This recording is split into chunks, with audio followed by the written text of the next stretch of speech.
I would like to ask Sheila Stanley up now. Sheila, by the way, has published a book recently of her poems. This will be short if I talk fast. No, someone asked me to, I have read this here before, but somebody asked me to read it again. And I wore camo, just for the occasion, so I think I gotta do it. Yeah, actually this is hipster camo because it's, it's got all these little tiny leaves in case you want to hide in a boxwood hedge or something.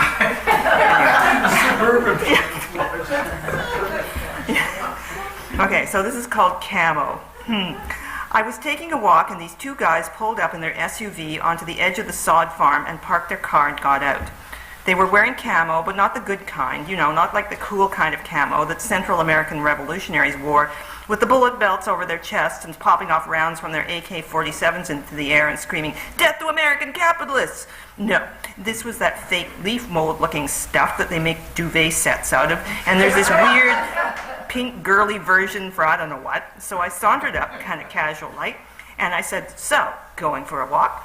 Because, after all, they were right next to my woods, and they were unpacking guns and telescope thingies on tripods, and probably Uzis and howitzers and flamethrowers and anti-tank missiles, launchers and such. And one guy says, "No, we're going to hunt some coyotes." And I said, "Well, no hunting in my woods, please." And he says, "Yeah, we know." So they unpack all this gear stuff and start carrying it along the edge of the sod farm, because I guess they didn't want to piss me off or anything. And then I went into the woods and walked back to the house over the septic bed, but that's not a real bed, right? It's just where the water from the septic tank ends up, and you can't plant trees there, just grass. And if you see it getting too green, then there's some nasty stuff coming out of it that shouldn't, and you have to call a guy that has a big tanker truck to come along and pump it out. And they call it a honey wagon, but it's not so sweet, so I guess that's funny, eh?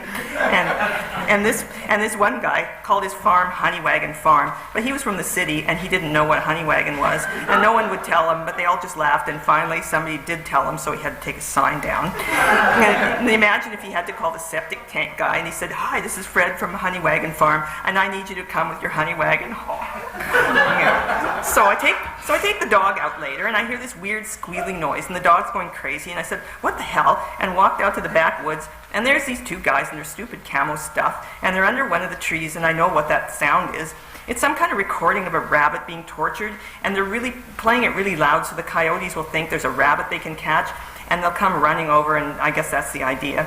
I don't know why the country guys don't just put landmines all over the sod field so that they don't even have to be there. They can go home and drink beers and watch the game or something, and the coyotes will get blown up all by themselves, and the guys can just come back whenever and pick up the bodies. That sounds like fun. Then they don't need to get their camo outfits dirty, and they can fart and not scare the coyotes away, because the coyotes they have really good hearing, and they probably already know these guys are there.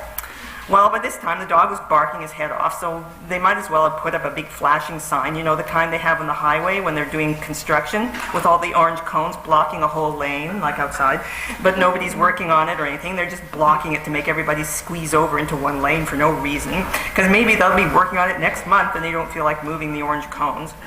Well, they might as well just have one of those signs out there flashing saying, "Hey, coyotes, we're right here and we want to try and blow your brains out, so yeah, come on over." Or with all their machinery and technical equipment and infrared spotters and motion detectors and everything, it's really just like a video game anyway, so go home and play it and stay out in my freaking woods, because I told them no hunting, didn't I?